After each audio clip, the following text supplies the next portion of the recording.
व्याप्तं येन चराचरम् तत्पदं दर्शितं येन तस्मै श्रीगुरुवे नमः।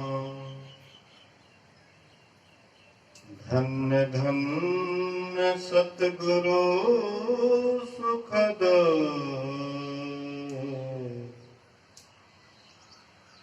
महिमा कहे ना जाए।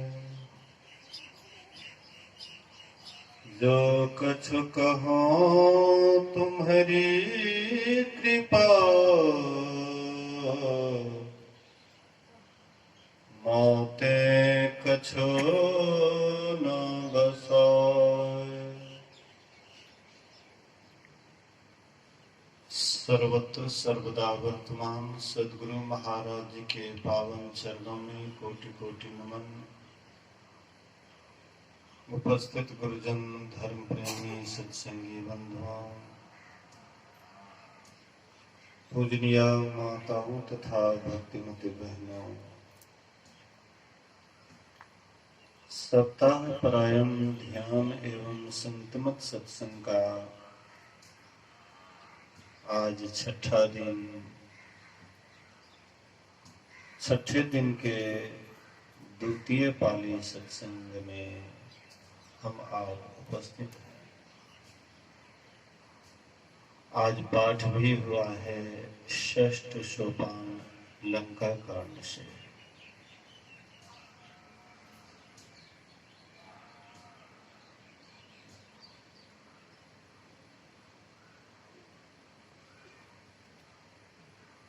रावण रथी बिरथी रघुवीरा।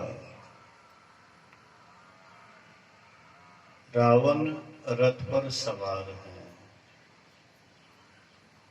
और राम जी बिना रथ के हैं।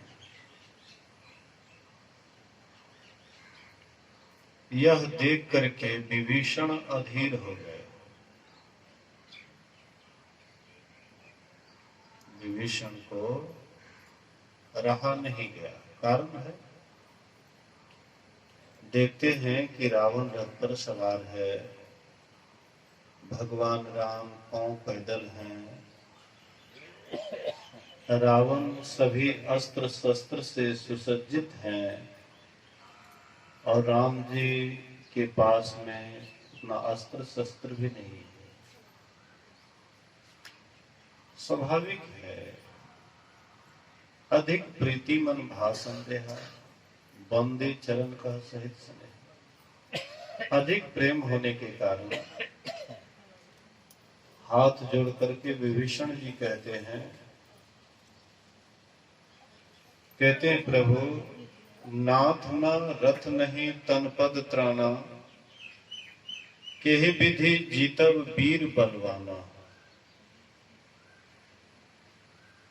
हे प्रभु, आपके पैर में न जूते हैं, न ढाल है, न तलवार है, कैसे रावण को पछाड़िएगा।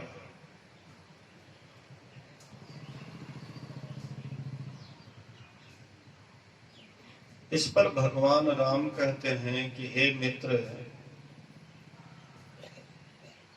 जिस रथ से जीत होती है वह रथ दूसरा ही है।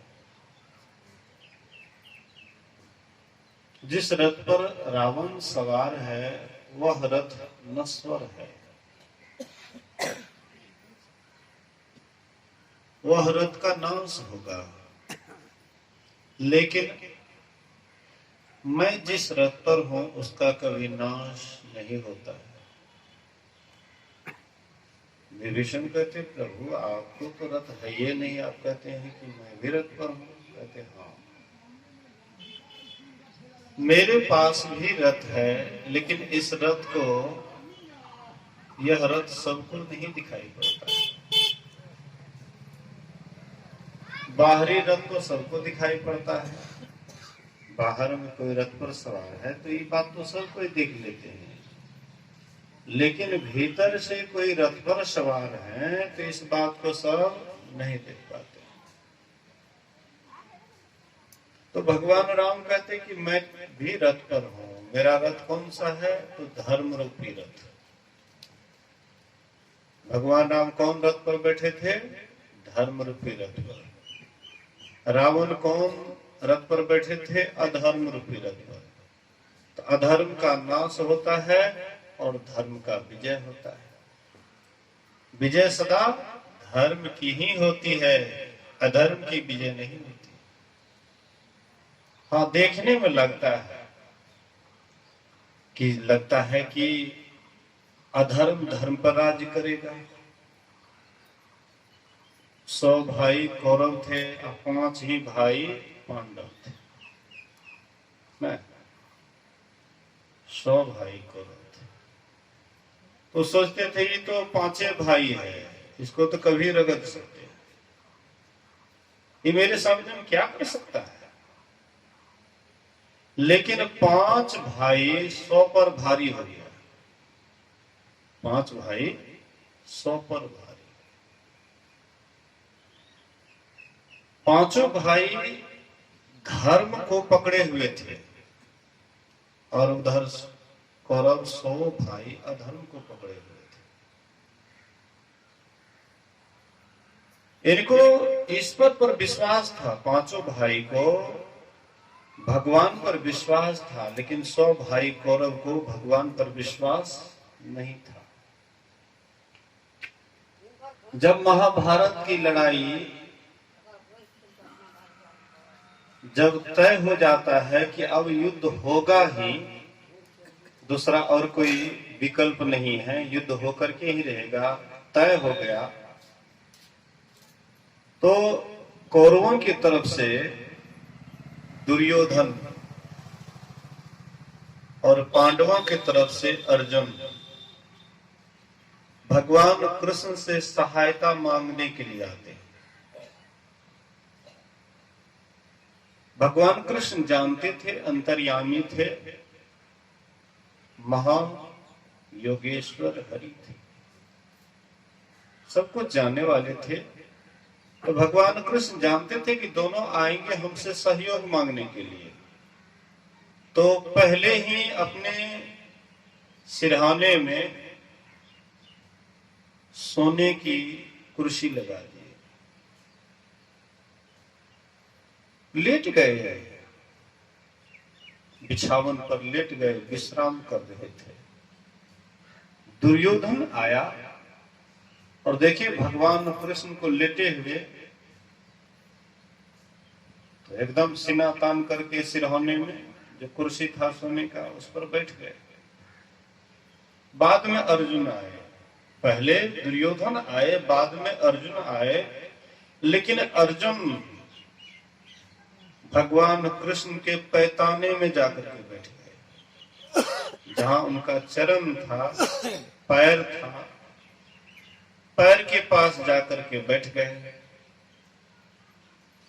दुर्योधन मान खोजा और अर्जुन मान अपमान को नहीं देखे, भगवान कृष्ण के चरण की तरफ बैठ गए। भगवान कृष्ण का जब नींद टूटा तो स्वाभाविक है, आप लेटे हुए हैं,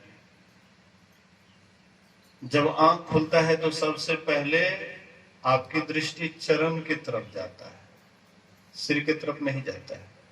बोलिए श्री सद्गुरु। इसमें भी बहुत बड़ा रहस्य छिपा है कि आपका जब नींद टूटता है, आपकी नींद टूटती है, तो सबसे पहले आपकी दृष्टि चरण की तरफ जाती है। क्यों? सिर की तरफ क्यों नहीं जाती है? चरण नम्रता का प्रतीक है और सिर अहंकार का प्रतीक है। सिर अहंकारी है, ये ऊपरी ऊपर चलता है, और पैर के पास नम्रता है, इसलिए नीचे नीचे चलता है। लोग प्रणाम करते हैं तो कहां करते हैं प्रणाम? माथा को आई कैल लोग जैसे ना एतो प्रणाम करला घुटनों को प्रणाम करे छे। हाँ। कुछ दिन के बाद लागे छे कमर के पास करते लोग प्रणाम। पता नहीं लोगों को मतलब झुकने में परेशानी होती है, दिक्कत होता है कि कैसे हाथ को मतलब वहां ले जाएंगे। इसके लिए तो एक्सरसाइज करना पड़ेगा। एक्सरसाइज नहीं करता है तो धीरे धीरे कमर दर्द रोगी हो जाता है। प्रणाम भी स्टैंडर्ड हो गया है, इसलिए घुटना तक उसका हाथ जाता है। पैर नीचे नीचे जाता है, इसलिए पैर का सम्मान होता है, और सिर ऊपर ऊपर जाता है, इसलिए इसका सम्मान नहीं। भगवान का जब नींद टूटे तो देखे चरण की तरफ, तो चरण की तरफ अर्जुन बैठे हुए थे, अपना मान अपमान छोड़ करके उनके पैताने में बैठे हुए थे। भगवान कृष्ण कहते अर्जुन कब आया, कब आया? तो उधर से दुर्योधन कहता मैं पहले आया। भगवान कृष्ण कहते अर्जुन से कि कब आया? तो दुर्योधन कहते कि मैं पहले आया। भगवान कृष्ण कहते तुम पहले आए, लेकिन मेरी दृष्टि तुम पर पहले नहीं पड़ी, मेरी दृष्टि पड़ी अर्जुन पर, इसलिए अर्जुन ही पहले मांगेंगे। और वैसे भी तुम्हारा छोटा भाई है अर्जुन, तो बड़े भाई का कर्तव्य होता है कि छोटे भाई को ही अवसर देना चाहिए। इसलिए कहते हैं कि मैं एक तरफ अकेले रहूंगा, अस्त्र शस्त्र भी नहीं उठाऊंगा, अकेले रहूंगा, निहत्था रहूंगा, और एक तरफ 4 अक्षौणी सेना पूरा अस्त्र शस्त्र के साथ नारायणी सेना युद्ध करेगी। इसलिए अर्जुन तुम छोटे हो, पहली दृष्टि तुम पर ही पड़ी है, इसलिए अब तुम ही मांगो, तुम ही को पहला अवसर दिया जाता है, तुम ही मांगो। तुमको नारायणी सेना चाहिए 4 अक्षौणी कि मैं चाहिए?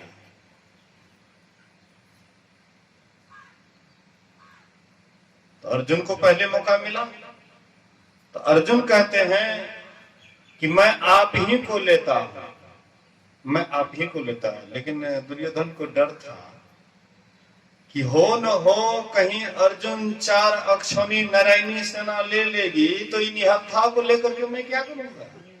युद्ध भी नहीं करेंगे, भगवान कृष्ण युद्ध भी नहीं करेंगे, अस्त्र शस्त्र भी नहीं उठाएंगे, तो ये निहत्था को लेकर के क्या करूंगा? और नारायणी सेना तो युद्ध भी करेगी। और जब अर्जुन बोले कि मैं आप ही को लेता हूं, दुर्योधन बड़ा खुश हुआ। अच्छा हुआ कि भले ही निहत्था को ले लिया, मेरे लिए 4 अक्षौणी सेना, बहुत अच्छा, खुशी खुशी वह चला गया। प्रसन्न होकर के दुर्योधन चला गया। जब दुर्योधन चला गया तो भगवान कृष्ण कहते हैं अर्जुन को, अर्जुन तुम तो ठगा चला गया, तुम ठगा चला गया। अवसर मैंने दिया तुमको, लेकिन तुम लाभ नहीं लिया। बोले कैसे प्रभु? बोले कि मैंने तुझे पहले कह दिया कि मैं निहत्था रहूंगा, मैं युद्ध भी नहीं करूंगा। मैं एक तरफ 4 अक्षौणी सेना जो अस्त्र शस्त्र के साथ युद्ध भी करेगी, वह एक तरफ, तो तुमको तो 4 अक्षौणी नारायणी सेना लेना चाहिए। अब मुझ निहत्था को लेकर के तूने क्या किया? अर्जुन कहते प्रभु आप हमको जांचते हैं, आप हमारी परीक्षा लेते हैं। मैं आपको लेकर के मैं अपना तन मन धन सब कुछ आपके चरणों में अर्पण कर दूंगा और मैं निहाल हो जाऊंगा, मैं निहाल हो जाऊंगा। अपने आप को आपके चरणों में अर्पण करके मैं निहाल हो जाऊंगा, अपने जीवन के बागडोर आपके चरणों में डाल दूंगा। और अपने जीवन के बागडोर किसी संत सदगुरु के चरण में डाल देना, किसी संत भगवंत के चरण में डाल देना, शायद ये सब की बस की बात नहीं है। ऐसा सब नहीं कर सकते।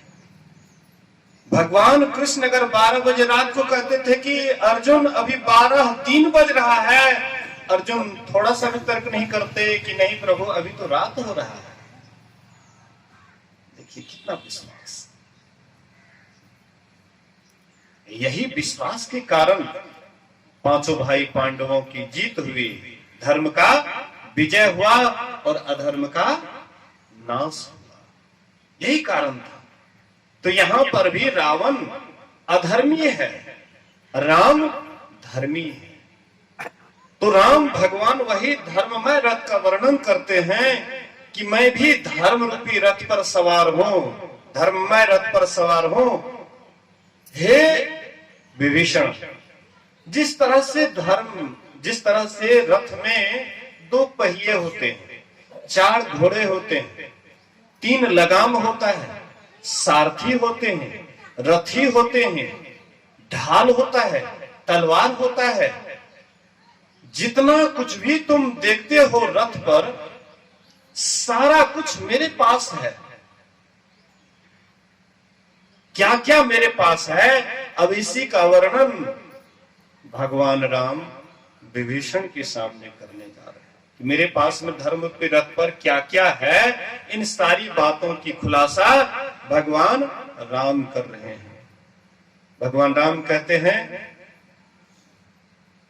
सुनहो सखा कह कृपा निधाना, जेहि जय हो सो स्यंदन आना। कृपा निधान भगवान राम कहते हैं, हे मित्र, जिस रथ से विजय होती है वह दूसरा ही रथ है। सौरज धीरज तेहि रथ चाका, सत्यशील दृढ़ ध्वजा पताका। कहते हैं वह रथ के 2 पहिए हैं। बोलिए श्री सद्गुरु महाराज। थोड़ा ध्यान दीजिएगा, रथ में हम आप देखे होंगे 2 पहिए होता है। फोटो में रथ देखे होंगे, सब आदमी देखते हैं। तो रथ में 2 पहिए होता है। भगवान राम कहते हैं धर्म के रथ में भी 2 पहिए हैं। और वह कौन कौन पहिए हैं? सौरज धीरज तेहि रथ चाका। कहते हैं कि एक पहिया है शौर्य का, शौर्य मतलब हिम्मत, वीरता, शूरता। जिनके अंदर में शूरता है, जिनके अंदर में धीरता है, जिनके अंदर में हिम्मत है। कोई भी काम हिम्मत से होता है तो कठिन से कठिन काम भी सुलभ हो जाता है। हिम्मते मर्दे तो मदते खुदा।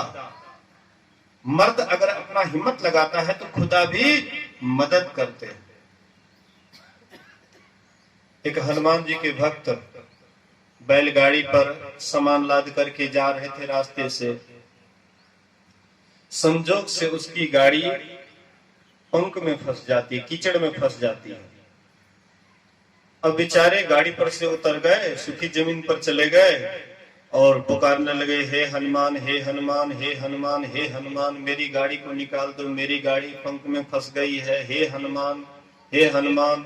हनुमान चालीसा का पाठ पढ़ने लगे। अभी जो हनुमान चालीसा का पाठ करने उधर चल रहा है दंगा फसाद। बोलिए श्री सद्गुरु। महाराष्ट्र में हनुमान चालीसा को लेकर के चल रहा है एकदम बजरंग बली, एकदम गद्दा लेकर के एक दूसरे पर टूट रहा है। नहीं समझ रहे।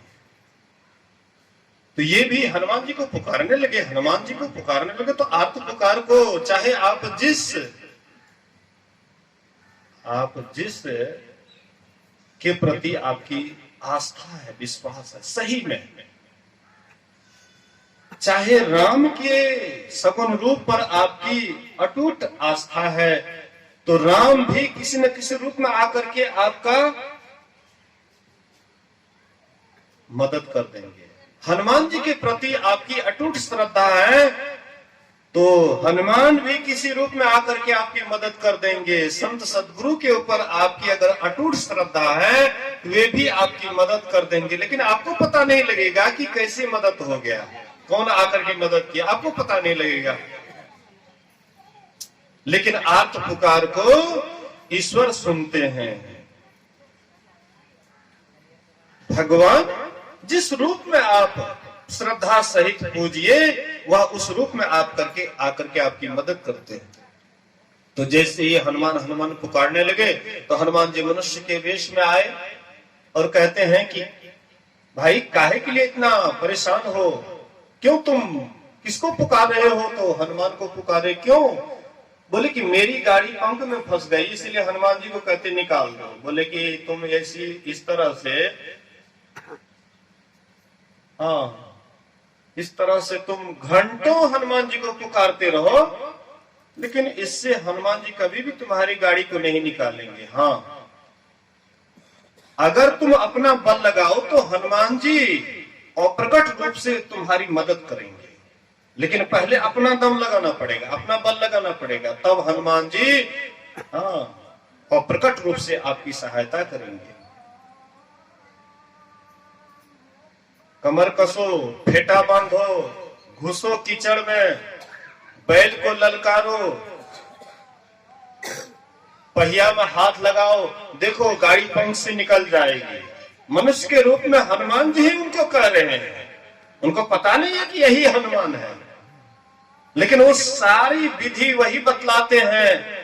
ये फेटा बांधते हैं, कमर कसते हैं, कीचड़ में घुसते हैं और जोर से बैलगाड़ी को ललकारे, बैल को ललकारे, अपना भी दम लगाए पहिया में, गाड़ी पंख से बाहर निकल जाती है। बोलिए श्री सदगुरु महाराज की जय। तो अपना हिम्मत लगाए तो हनुमान जी भी मदद किया। इसी तरह से आप हम भी अपना अगर मदद करते हैं, अपना हिम्मत लगाते हैं, ऊपर से ईश्वर भी मदद करते हैं। चाहे जो भी काम हो, ध्यान वाला काम हो या बाहरी कोई काम हो। एक ट्रैक्टर का ड्राइवर डेहरी ऑनसन से उधर है मिठोपुर गांव, मैं वहां पर कुछ महीने एक आध साल रहा था। तो वहां पर मैं नहर पर रह रहा था, एक फाटक बना हुआ था, वहां पर रहता था, और भी गुरु भाई लोग थे साथ में। एक ट्रैक्टर के ड्राइवर घूमते घूमते आए वहां पर, देखे साधु बाबा लोग रहते हैं, तू भी आए, गपशप होने लगी। तो ये ड्राइवर अपने इति मतलब बीती, हास मतलब कहानी, इतिहास सुनाने लगे। बाबा, मैं ट्रैक्टर पर कुछ सामान लाद करके ला रहा था, लेकिन संजोग से मेरी गाड़ी बालों में फंस जाती है। मैंने काफी कोशिश किया, जब नहीं निकला गाड़ी तो अंतिम में उतर गए। कहते हैं कि लोग कहते हैं कि महर्षि में ही सही में पहुंचे हुए महापुरुष हैं, संत सदगुरु हैं, त्रिकालदर्शी हैं। सुनने में आता है अगर वह महर्षि में ही हमारी गाड़ी को निकाल देंगे तो मैं समझूंगा कि सही में महर्षि में ही पहुंचे हुए महापुरुष है, नहीं तो समझूंगा लोग ऐसे ही कहते हैं। तो ये विचार कर रहे थे, मन में सोच रहे थे, हालांकि दीक्षा में नहीं लिए थे, लेकिन गुरु महाराज जी का स्मरण किए कि गुरु महाराज जी में अगर ताकत है, अगर वे मेरी गाड़ी को निकाल दे तो मैं समझूंगा कि सही में महापुरुष है। उसी समय एक वृद्ध व्यक्ति आ गए और वे वृद्ध व्यक्ति कहते हैं कि क्या बात है ड्राइवर साहब, बहुत उदास लग रहे हो। कहते हैं बाबा ऐसी ऐसी बात है, मेरी गाड़ी जो है हाँ बालू में फंस गई है, इसीलिए बाबा। कहते देखो ऐसे काम नहीं चलेगा, तुम स्टार्ट करो, स्टार्ट करो, तुम अपना लगाओ हिम्मत। अब मैं भी थोड़ा पीछा से धक्का दे देता हूं, वृद्ध आदमी, मैं भी धक्का दे देता हूं, अब तुम गाड़ी स्टार्ट करो। अब आप विचार कर सकते हैं कि वृद्ध आदमी के पास में कितना ताकत, लेकिन वो वृद्ध में भी कोई और वृद्ध था। बोलिए श्री सद्गुरु। वृद्ध में भी और कोई वृद्ध था। स्टार्ट किए, जैसे वो मतलब देते हैं एक्सीलेटर, इधर से धक्का दे दिए, गाड़ी आराम से निकल गई। और थोड़ी देर के बाद उलट करके देखते हैं तो वृद्ध बाबा गायब, न वह नगरी न वह ठाम। मर कहाँ चले गए हो? वृद्ध बाबा देखे थे यहाँ पर, कहाँ चले गए? खोजो खोजो, कहीं पर खोजो, नहीं मिला। बेचारे स्टार्ट किए चले गए। बोले कि ऐसी घटना। मेरी कहने का ये आशय है कि आपके भीतर में अगर श्रद्धा है तो गुरु महाराज वह श्रद्धा को स्वीकार करते हैं। परमात्मा जिस रूप में आपकी श्रद्धा अटूट श्रद्धा हो जाए तो स्वीकार करते हैं। डेहरी ऑनसन में एक बार सत्संग हॉल की सफाई हो रही थी। सत्संग हॉल का कुछ सत्संगी लोग आए थे, सत्संग हॉल को साफ कर रहे थे। गुरु महाराज की तस्वीर को बाहर निकाल दिए। धूप, कड़ाके की धूप थी और बाहर निकाल दिए। एक उधर से वृद्ध माता जी आई या बोले कि हे देखो गुरु महाराज को बाहर निकाल दिया। देखो देखो गुरु महाराज के बाहर निकाल दे तनी आए, देखो गुरु महाराज के गर्मी लगता। ये देखो ये गुरु महाराज का उठाए तस्वीर को एकदम प्रेम से सहलाने लगी, या गुरु महाराज की उस तस्वीर से पसीना चूने लगा। बोलिए श्री सद्गुरु। तस्वीर से भी पसीना निकलती है, लेकिन एकदम प्रत्यक्ष में वह बूढ़ी माई के अंदर इतनी श्रद्धा कि गुरु महाराज को गर्मी में रख दिया। गुरु महाराज को देखो गर्मी लगती होगी, सहलाने लगे तस्वीरें, और उससे पसीना। एक बूढ़ी माई ऐसे ही गुरु महाराज का ध्यान करती थी, बराबर करती थी, गुरु महाराज दर्शन दीजिए दर्शन दीजिए, बराबर। एक दिन गुरु महाराज एकदम तस्वीर से हो बहो एकदम निकल गए। गुरु महाराज प्रकट हो गए। अब जब गुरु महाराज प्रकट हो गए तो बुढ़िया कहती है कि हमें तो दर्शन क्या ले, हे गे पोती, हे गे हेरे पोता, हेरे दौड़ रहे या गुरु महाराज लगे दौड़ में। गुरु महाराज लोग, गुरु महाराज कहते हे भगवान, ये कते दिन से भक्ति भावना से हमरा पुकार लगे तो हमें लिए एकरा दर्शन दिले, आई तो पोता पोती सब कहीं बोलबे लागले बुढ़िया लोभी छो। गुरु महाराज फिर फोटो में अंतर ध्यान हो गए। बोलिए श्री सद्गुरु। ये तो श्रद्धा, श्रद्धा के प्रतीक। जिनके अंदर में जैसी श्रद्धा होती है परमात्मा उसी तरह से उनको ये दिखते हैं। हम आपके अंदर में श्रद्धा की कमी है, इसलिए दिखाई नहीं पड़ता है। मीराबाई भगवान कृष्ण का चरण दबाती थी। भगवान कृष्ण कब हुए? द्वापर में, 5,500 वर्ष पूर्व। मीराबाई को लगभग 400-500 वर्ष, उधर 5,000 पूर्व, इधर 500, 4,500 के बाद मीराबाई हुई। अब मीराबाई भगवान कृष्ण से बात करती थी, उनसे बातचीत करते थे, उनके पैर को दबाते थे। देखिए, भगवान से बातचीत करते थे। ये कैसे हो गया? प्रबल प्रेम की पाले पढ़कर प्रभु को नियम बदलते देखा। अपना मान टले टल जाए पर भक्त का मानना टलते देखा। प्रबल प्रेम के पाले पढ़कर प्रभु को नियम बदलते देखा। तो प्रेम के वशीभूत ईश्वर है, परमात्मा है।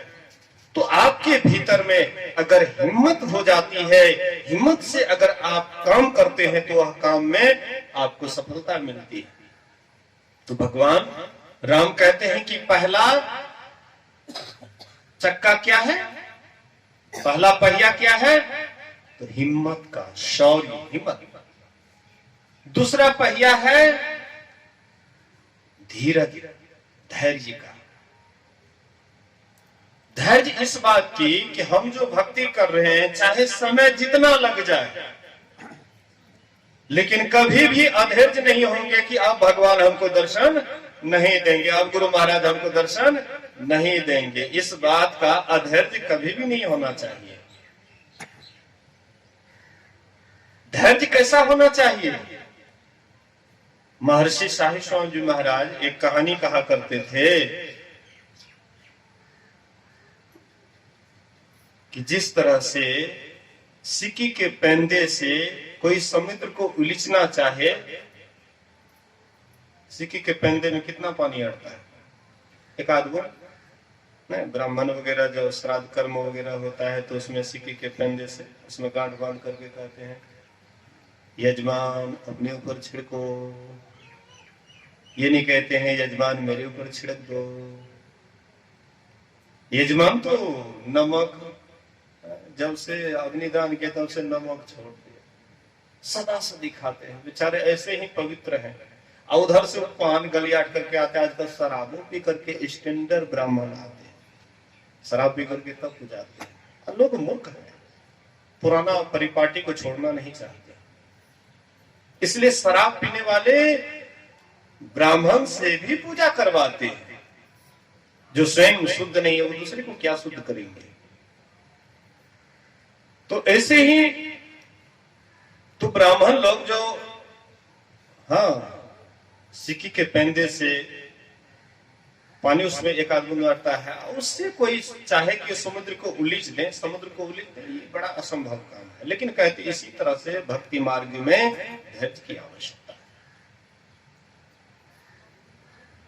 एक टिटी और टिटिनी समुद्र के किनारे घोंसला बनाए हुए थे। समय पार में टिटिनी अंडा देती है, धीरे धीरे उससे बच्चा निकलता है, लेकिन अभी वह उड़ने वाला नहीं हुआ था, पंख पूरा नहीं निकला था। समुद्र में तूफान आता है और वह बच्चा को बहा करके समुद्र चला गया। वह टिटी और टिटिनी दोनों पति पत्नी विचार कर लिए कि हमारे बच्चे को ये समुद्र बहा करके ले गया है, अगर हम भी यह समुद्र को नहीं सुखाएंगे तब तक हम अंजल नहीं करेंगे, ना कुछ खाएंगे ना पिएंगे। बड़ा संकल्प पक्का। जो तेहि पंथ चले मन लाई, तो हरि काहे ना हो ही सहाय। पक्का संकल्प था, मन उसका पूरा संकल्प पक्का था कि जब तक नहीं समुद्र को सुखाएंगे, नहीं खाएंगे कुछ, नहीं पिएंगे कुछ। और वे लोग सुखाने के लिए क्या करते थे? तो सूखी बालू, समुद्र के किनारे से सूखी बालू उठाते और बगल में पानी में डाल देते। और इस तरह से एक जन्म नहीं कई जन्मों तक ऐसा करते रहते, तो पर भी समुद्र कभी सूखने वाला नहीं था। लेकिन संकल्प पक्का था। संजोग से अगस्त ऋषि ध्यान कर रहे थे, उनका तुम्बी भी समुद्र के किनारे था, उसको भी बहा करके चले गए। अगस्त ऋषि ध्यान से उठते हैं, देखते हैं मेरा तुम्बी कहाँ है। ध्यान आंख बंद करके करते हैं तो बोले कि ओ ये समुद्र मेरे तुम्बी को ले गया। ये सोचता है कि हम भी टिटिनिये की तरह है, हमारे तुम्बी को बहा करके ले गया, इसको दंड देना चाहिए। जिनके पास वह क्षमता है, पावर है, जो संत होते हैं, भगवंत होते, वे पावरफुल होते हैं। वे क्या करते हैं? तो एक ही चुल्लू में जितना भी पानी था समुद्र में, एक ही चुल्लू में सबके सब पानी पी जाते हैं, समुद्र सूख जाता है। टिटी और टिटिनी कहते हैं कि अब हम लोग समुद्र को सुखा दिए, अब चले हम लोग अंजल करें। बोलिए श्री सद्गुरु। उनके लिए असंभव था, बिल्कुल असंभव था, लेकिन संकल्प पक्का था। संकल्प पक्का था, इसलिए समुद्र सूख जाता है, तब ये लोग अंजल किए। तो धैर्य चाहिए, सौरज धीरज धीरज चाका, असत्यशील दृढ़ ध्वजा पताका। कहते हैं सत्य और शील, सत्यता और शीलता। सत्य तो जानवे करते हैं कि सच बोलना चाहिए, सत्य बोलना चाहिए, झूठ नहीं बोलना चाहिए। सांच बराबर तप नहीं, झूठ बराबर पाप, जाके हृदय सांच है ताके हृदय आप। कोई सत्संगी है झूठ बोलता है, झूठ बोलते हुए सत्संग ध्यान करते हैं तो शायद वह आगे प्रोग्रेस नहीं कर पाएंगे। अगर कोई गैर सत्संगी है, सत्संगी नहीं भी है, अगर वह सत्य बोलता है तो सत्संगी से बढ़िया है, वो सत्संगी से अच्छा है, क्योंकि उनके अंदर में सच्चाई है। जहां सत्यता है वहीं पर परमात्मा है। इसलिए सत्य बोलना चाहिए, झूठ को छोड़ देना चाहिए। तो सत्य क्या है? मजबूत ध्वजा है। हम रथ में देखते होंगे ध्वजा होता है, उसमें पताका होता है। पताका विजय का चिन्ह है। हाँ, विजय का चिन्ह है पताका। तो कहती है पताका विजय का चिन्ह क्या है? कहते हैं सत्य और नम्रता के बर्ताव को शीलता कहते हैं। सत्य बोलो लेकिन नम्रता के साथ। सत्य सुहाता वचन कहिए। गुरु महाराज कहते सत्य हो और सुहाता हो, मतलब प्रिय हो। सत्य हो और प्रिय हो, और सत्य हो और प्रिय हो तो ऐसी इस सत्य में, इस सत्य को बोलना भी ठीक नहीं होता है। वहां पर मौन हो जाना ही ठीक रहता है। गुरु महाराज जी कभी कभी एक कहानी कहा करते थे। गुरु महाराज कहते थे कि एक राजा रात में स्वप्न देखे। राजा सपना में देखते हैं कि मेरे मुंह में जितने दांत हैं सब के सब टूट गए। मेरे मुंह में जितने भी दांत हैं सब के सब टूट गए। राजा के मन में हुआ कि ऐसी सपना क्यों सपना है। ज्योतिषी को बुलाए और ज्योतिषी से कहते हैं कि देखो भाई, मैंने रात में सपना देखा कि मेरे मुंह में जितने दांत हैं सब के सब टूट गए, इसका क्या मतलब हुआ। ज्योतिषी बोले कि तुम्हारे जितने भी परिवार में सदस्य है सब मर जाएंगे, बाद में तुम मरोगे। बोले ऐसी बात, हमारे परिवार के लोग मेरे सामने मर जाएगा। ज्योतिषी को फांसी की सजा, फांसी पर लटका इसको। दूसरे ज्योतिषी को बुलाए, उनसे भी हाल पूछते हैं कि मैंने ऐसा सपना देखा, इसका क्या मतलब हुआ। उन्होंने कहा कि आहा, ईश्वर की बहुत बड़ी कृपा है कि आप संसार में बहुत दिन तक रहिएगा, आपकी आयु बहुत लंबी है, आप बहुत दिन तक संसार को देखिएगा, ईश्वर की बड़ी कृपा है। राजा साहब बड़े खुश हुए, बोले कि इसको इनाम देकर के यहां से विदा करो, बहुत अच्छे ज्योतिषी है। अब बल्कि दोनों एक ही बात बोले, एक कड़वी भाषा में बोले, एक मीठी भाषा में बोले। तुलसी मीठे बचन ते सुख उपजत चहो और, अब वशीकरण यह मंत्र है तजी दे वचन कठोर। मीठी बानी बोलिए मन का आपा खोए, औरन को शीतल करें आप हो शीतल होए। कहते हैं इसलिए जो भी बोलो सत्य तो बोलना ही चाहिए, असत्य तो बोलना ही नहीं चाहिए, लेकिन सत्य के साथ नम्रता होनी चाहिए।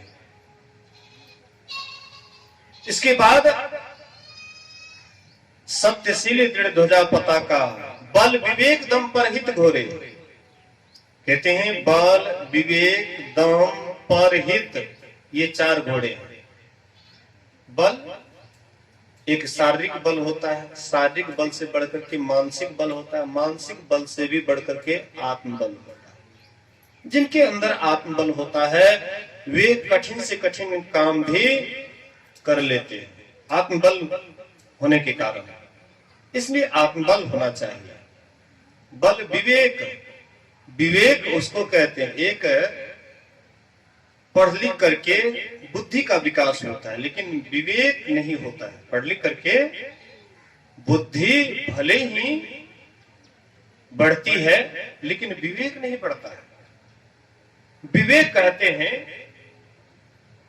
कहते हैं कि सार आसार को जानना। सार क्या है, आसार क्या है, क्या करने योग्य कर्म है, क्या नहीं करने योग्य कर्म है, कौन सा कर्म करने से हमारी हानि हो जाएगी और कौन सा कर्म करने से हमें लाभ होगा।